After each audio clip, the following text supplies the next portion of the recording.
ಸ್ಪರ್ಶವೇ ಸಂಗೀತ ಎಂದೆ ನಾನು, ಸ್ಪರ್ಶದ ಪ್ರೀತಿಯು ಸಂಗೀತ ಅಂದೆ ನೀನು. ಕಂಪಿಸೋ ಅಮೃತ ಬಳ್ಳಿ ಇದೆ ನಿನ್ನ ಈ ಕಣ್ಣಲ್ಲಿ, ಕಂಪಿಸೋ ಅಮೃತ ಶಿಲೆಗಳಿವೆ ನಿನ್ನ ಕಣಕಣದಲ್ಲಿ.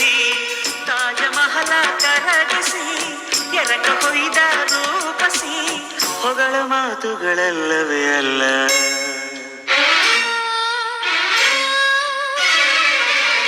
ನಿನ್ನ ವಿನಃ ಏನಿಲ್ಲ,